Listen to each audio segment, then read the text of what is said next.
Mr. Leong Man Wai's suggestion of using 100% of NIRC is akin to treating our reserves as a gold mountain. If we adopt his suggestion, one day, even this mountain will be eaten up completely, like the saying in Chinese, 坐吃山空. We have a responsibility to future generations.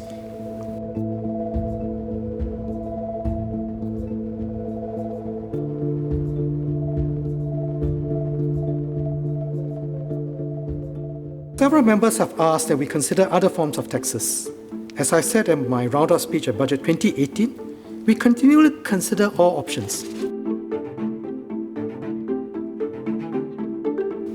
I agree that there is scope to further review our wealth taxes.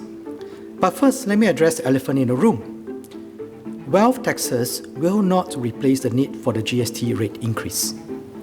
Already, the GST rate increase alone will not yield sufficient revenue to meet our growing healthcare and social spending needs. Ms. Foo Mee Har suggested a one-off wealth tax. I believe Ms. Foo's intent is for those who came out on top of the crisis to do more for our community, and I share her sentiment. So we will indeed continue to review our wealth taxes. Mr. Leon Pereira suggested raising buyer's stamp duty and additional buyer's stamp duty, or ABSD, for more expensive properties. I want to correct a misconception. The ABSD is a property market measure, not a revenue-raising one. We calibrate the ABSD carefully to maintain a stable and sustainable property market in Singapore. But I agree that there is a role for property-related taxes. The government will continue to review this to ensure that it remains progressive.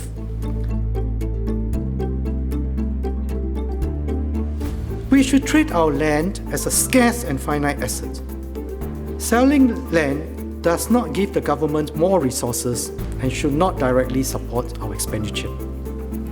Instead, we sell the land that we need to sell for urban development and invest the proceeds.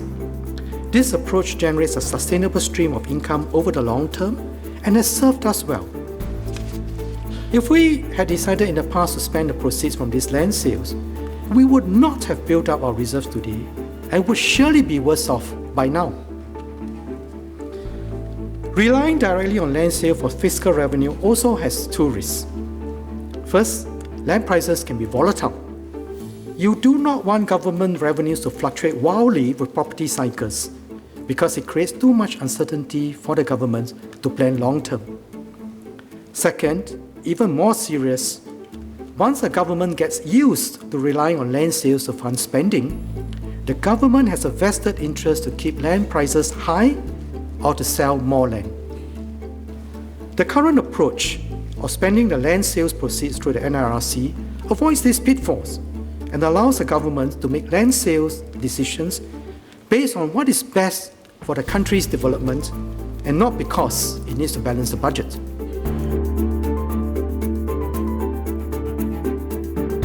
The NIRC framework smooths the volatility arising from sharp fluctuations in the asset base due to market cycles. This avoids a boom-bust pattern in government spending, driven by the volatilities of the market. The fact is, NIRC is already the largest single source of our revenue, larger than corporate income tax, personal income tax, or GST. Next, let me talk about the use of debt in our fiscal strategy. Many members have expressed support for borrowing for long-term infrastructure as part of our fiscal strategy. The government's approach to borrowing is a carefully calibrated one. As Ms. Foo Mee Har said, there is good debt and there is bad debt. While we do not borrow, the key difference is what we do with the debt proceeds. The government is currently already borrowing under the Government Securities Act and the Local Treasury Bills Act. But instead of spending the proceeds, we invest them for long-term returns, which is used to repay our debt. And Associate Professor James Lim has asked if we can borrow more to fund soft capital like education. We have to refrain from the temptation to borrow for what are essentially recurrent expenditures.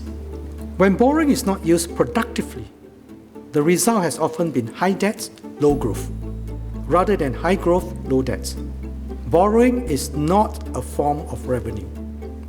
Borrowing gives us cash for liquidity planning, but it does not create free monies for spending. Today's debt is paid for by tomorrow's growth and tomorrow's generation. Our fiscal principle is that every government must spend within its means and raise the revenue required to fund its initiatives.